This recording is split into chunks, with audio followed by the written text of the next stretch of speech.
BJP के एजेंडे में राम मंदिर, कश्मीर, आर्टिकल 370 के खात्मे के साथ साथ यूनिफॉर्म सिविल कोड भी एक अरसे से शामिल है। अब बीजेपी शासित कुछ राज्यों में यूनिफॉर्म सिविल कोड को लेकर सुगबुगाहट शुरू हो गई है, लेकिन मुस्लिम पर्सनल लॉ बोर्ड बीजेपी के इस एजेंडे के खिलाफ खुलकर सामने आ गया है।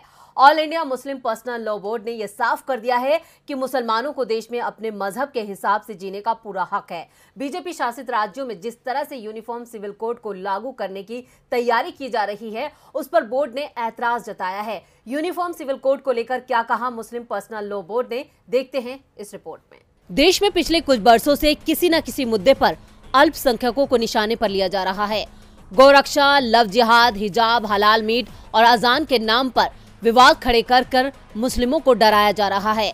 यह आरोप अक्सर विपक्षी मोदी सरकार पर लगते रहते हैं और अब यूनिफॉर्म सिविल कोड लागू करने की चर्चा शुरू हो गई है, जिस पर मुस्लिम पर्सनल लॉ बोर्ड ने साफ कर दिया कि उन्हें यूनिफॉर्म सिविल कोड कबूल नहीं है। ये गैर कानूनी है। मुसलमानों को अपने मजहब के मुताबिक जीने का अधिकार है।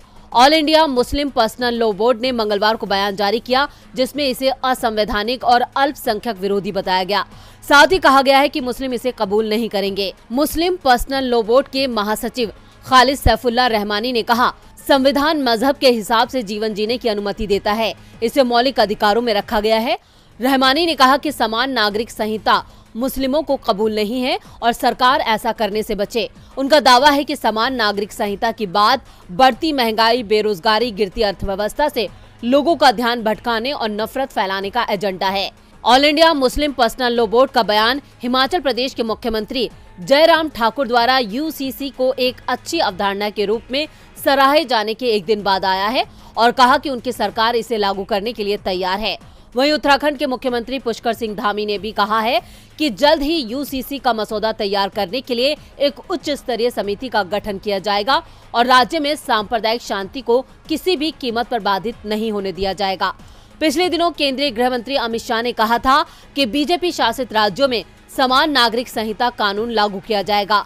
अमित शाह ने यह भी साफ किया था कि सीएए, अनुच्छेद 370, राम मंदिर और 3 तलाक के बाद अब समान नागरिक संहिता पार्टी के एजेंडे में है। इसके बाद उत्तर प्रदेश के उप मुख्यमंत्री केशव प्रसाद मौर्य ने भी संकेत दिए थे कि प्रदेश सरकार इसे लागू करने पर विचार कर रही है। माना जा रहा है कि बीजेपी शासित राज्यों में भी इसी मॉडल पर यूनिफॉर्म सिविल कोड लागू किया जाएगा। आपको याद दिला दें कि नवंबर 2021 में इलाहाबाद उच्च न्यायालय ने कहा था कि यूसीसी अनिवार्य है। ये बात न्यायमूर्ति सुनीत कुमार की एकल न्यायाधीश पीठ ने कही थी, जो अंतर धार्मिक जोड़ों द्वारा मांगी गई सुरक्षा से संबंधित 17 याचिकाओं के एक बेंच की सुनवाई कर रही थी। याचिकाओं की अनुमति देते हुए न्यायमूर्ति कुमार ने कहा कि अल्पसंख्यक समुदाय के सदस्यों द्वारा व्यक्त किए गए भय के कारण यूसीसी को विशुद्ध रूप से स्वैच्छिक नहीं बनाया जा सकता है। गौरतलब है कि समान नागरिक संहिता एक ऐसा कानून है जो देश के हर समुदाय पर लागू होता है। व्यक्ति चाहे किसी भी धर्म का हो, जाति का हो, समुदाय का हो, उसके लिए एक ही कानून होगा। शादी, तलाक, उत्तराधिकार, संपत्ति से जुड़े सभी मामलों में एक कानून होगा। धर्म के आधार पर कोई रियायत नहीं दी जाएगी। मुस्लिम इसका विरोध करते हैं। मुस्लिमों का कहना है कि उनका कानून कुरान और हदीस पर आधारित है, इसलिए वो इसे ही मानेंगे और उसमें किसी भी तरह के बदलाव का विरोध करेंगे।